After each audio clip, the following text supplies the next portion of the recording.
என்னோட கிரஷ் கேட்டாங்கன்ட்டு வெறும் தொடப்பக்கட்ட குச்சி வச்சு ஒரு ரோபோ ரெடி பண்ணேன். The journey of Tesla project robot 2014. நான் 11th ஸ்டாண்டர்ட் படிக்க சொல்ல என்னோட ஸ்கூல் கிரஷ் என்கிட்ட வந்து சயின்ஸ் ப்ராஜெக்ட்காக ஒரு ரோபோ ரெடி பண்ணி தர முடியுமான்னு கேட்டாங்க. நான் இல்லைன்னு சொல்ல முடியுமா, பட் ஆனஸ்டா சொல்லணும்னா அந்த டைம்ல எனக்கு எலக்ட்ரானிக்ஸ் பத்தி ஒண்ணுமே தெரியாது, ரோபோட்டை பத்தியும் ஒரு இளவுமே தெரியாது. பட் இருந்தாலும் பல்ல இழிச்சுக்கிட்டே ஓகேன்னு சொல்லிட்டேன். அந்த டைம்லலாம் என்கிட்ட போன்லாம் கிடையாது. ஸோ ப்ரௌசிங் சென்டருக்கு போயிட்டு ஹவு டு மேக் ஏ ரோபோட்னு சர்ச் பண்ணேன். அப்ப எனக்கு இந்த ஒரு டிசைன் கண்ணில் மாட்டுச்சு. அதுதான் இப்ப நீங்க பாத்துக்கிட்டு இருக்கீங்க. ப்ராப்ளம் என்னன்னா அந்த டிசைன் எனக்கு ஒர்க் ஆகல. சோ எனக்கு தெரிஞ்ச விஷயத்தை வச்சு நானே ஒரு ரோபோவை டிசைன் பண்ணலாம்னு முடிவு பண்ணிட்டேன். அதோட ஃபீச்சர்ஸ்னு பார்த்தோம்னா அது ஃப்ரண்ட் பேக் மூவ் ஆகும், ஹேண்ட் மூவ்மெண்ட் இருக்கும், நம்ம என்ன பேசணும் அது திருப்பி பேசும். ஃபர்ஸ்ட் இதை மூவ் பண்ண வைக்கிறதுக்கு என்ன பண்ணலாம்னு யோசிக்க சொல்லதான் எனக்கு மிஸ்டர் பீனோட இந்த ஒரு சீன் ஞாபகம் வந்துச்சு. அதுல 4 ஆர்சி காரை சோஃபா கடையில வச்சு ஒரு ரேசிங் சேரா மாத்தி இருப்பாரு. சோ அதே ஐடியாவை நானும் ஃபாலோ பண்ணலான்ட்டு 2 ஆர்சி காரை சேம் ஃப்ரீக்வன்சில இருக்கிற மாதிரி வாங்கிட்டேன். அதோட டாப்பை ரிமூவ் பண்ணிட்டு அதுக்கு மேல ஃப்ரேம் ஸ்ட்ரக்சரை பில்ட் பண்ண ஸ்டார்ட் பண்ணேன். அந்த ஃப்ரேம் பில்ட் பண்றதுக்கு யூஸ் பண்ண குச்சி எல்லாம் எனக்கு எப்படி கிடைச்சதுன்னா,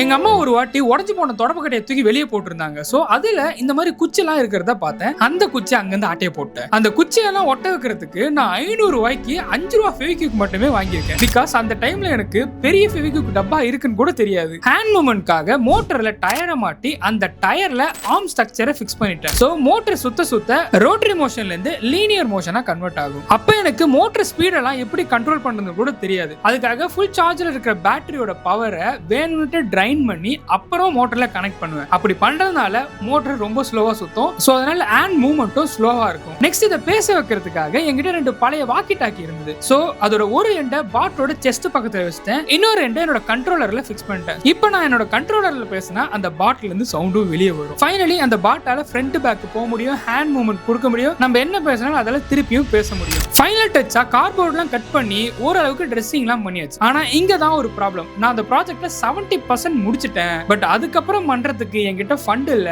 சோ அந்த ப்ராஜெக்ட் டிராப் பண்ணிட்டேன். என்னால அவங்க கேட்ட ப்ராஜெக்ட்டை கொடுக்க முடியல. பட் இருந்தாலும் அது ஒரு நல்ல எக்ஸ்பீரியன்ஸ் தான். பிகாஸ் அதுக்கப்புறமா தான் மாஸ் ரியாக்டர் அண்ட் நிறைய ப்ராஜெக்ட்லாம் பண்ணா அது என்னன்னு உங்களுக்கே தெரியும். நீங்களும் என்ன மாதிரியே உங்க ஸ்கூல் கிரஷ் கிட்ட எதனா மொக்க வாங்கியிருந்தீங்கன்னா அதை கமெண்ட்ல சொல்லுங்க. அந்த ஃபாலோ பட்டனை தட்டிட்டு என்னோட ஜர்னில ஜாயின் பண்ணீங்க. மீண்டும் சந்திப்போம்.